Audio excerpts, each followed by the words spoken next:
پاکستان کی معیشت ایک بار پھر قرضوں کے بوجھ تلے دب چکی ہے۔ وزارت خزانہ کی تازہ رپورٹ کے مطابق صرف ایک سال کے دوران حکومت کے قرضوں میں 10,000 ارب روپے کا اضافہ ہو گیا ہے۔ یہ اضافہ ایسے وقت میں ہوا ہے جب ملک پہلے ہی معاشی بحران، زر مبادلہ کی کمی، روپے کی گراوٹ اور بڑھتی مہنگائی کے باعث شدید دباؤ میں ہے۔ اس رپورٹ نے واضح کر دیا ہے کہ پاکستان اب نہ صرف مالیاتی بلکہ ادارتی سطح پر بھی قرض کے شکنجے میں پھنس چکا ہے۔ اعداد و شمار کے مطابق جون 2025 تک پاکستان کے مجموعی قرضے اور واجبات 80.5 کھرب روپے، اس میں 68% حصہ اندرونی قرضوں کا ہے، جبکہ بیرونی قرضے اور واجبات USD 134.97 بلین کی بلند ترین سطح پر جا پہنچے ہیں۔ پچھلے مالی سال کے مقابلے میں یہ تقریباً 13% اضافہ ہے۔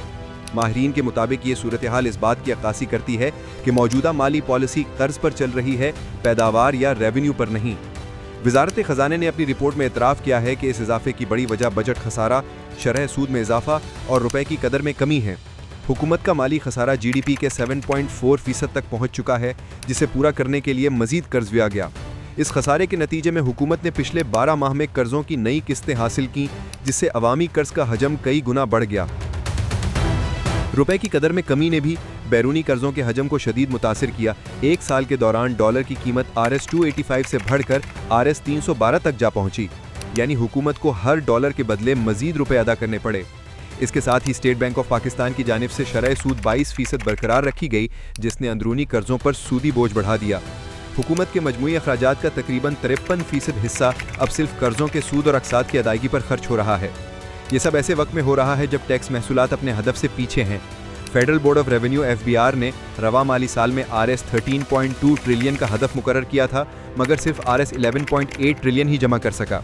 اس کمی نے حکومت کو مزید قرض لینے پر مجبور کر دیا۔ دوسری جانب سرکاری اداروں جیسے PIA، پاکستان سٹیل ملز اور ڈسکوز کے نقصانات نے حکومت پر اضافی بوجھ ڈال دیا، جس کے لیے سالانہ RS 800 بلین کا قرض لینا پڑا۔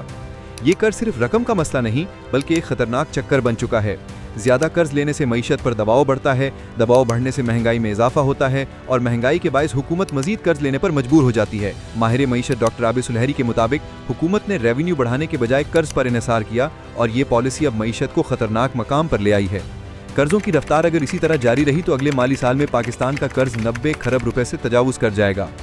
مہنگائی کی شرح 26 سے 30% کے درمیان ہے، جس نے عام شہریوں کی قوت خرید ختم کر دی ہے۔ اشیاء خوردنوش سے لے کر بجلی، گیس اور پیٹرول تک ہر چیز کی قیمت دگنی ہو چکی ہے۔ عوام کی حالت ایسی ہے جیسے وہ ایک ایسی معیشت میں سانس لے رہے ہیں جو روزانہ قرض کے بوجھ سے گھٹن کا شکار ہو رہی ہے۔ بین الاقوامی مالیاتی ادارے جیسے IMF، ورلڈ بینک اور ایشین ڈیولپمنٹ بینک پاکستان کے لیے قرض دینے کے سب سے بڑے ذریعے بن چکے ہیں۔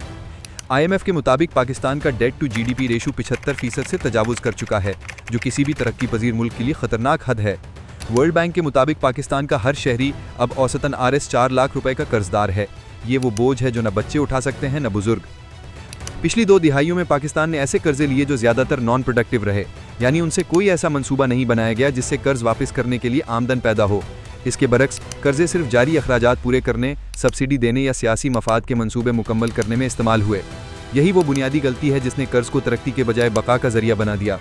ماہرین کے مطابق اگر حکومت نے فوری طور پر ریونیو ریفارمز، سبسڈی ریسٹرکچرنگ اور بیجا سرکاری اخراجات میں کمی کے اقدامات نہ کیے تو آنے والا مالی سال پاکستان کے لیے فیصلہ کن ہوگا۔ پہلے ہی معاشی اشارے خطرے کی حد عبور کر چکے ہیں۔ شرح نمو 2% سے کم، زر مبادلہ کے ذخائر 8 بلین ڈالر سے کم اور برآمدات میں مسلسل کمی۔ اب عوامی سطح پر بھی یہ سوال اٹھنے لگا ہے کہ کیا حکومت ریاست چلا رہی ہے یا قرض ریاست چلا رہا ہے؟ یہ محض ایک معاشی رپورٹ نہیں، ایک وارننگ ہے کہ اگر ہم نے اپنی پالیسیوں کا رخ نہ بدلا تو مستقبل کا پاکستان ایک ایسے قرض کے بوجھ تلے دبا ہوگا جس کا وزن کسی حکومت کے بس میں نہیں رہے گا۔ قرض اب محض ایک عدد نہیں بلکہ قوم کی خود مختاری کا امتحان بن چکا ہے، اور یہ امتحان اس بار صرف حکومت نہیں، پوری قوم دے رہی ہے۔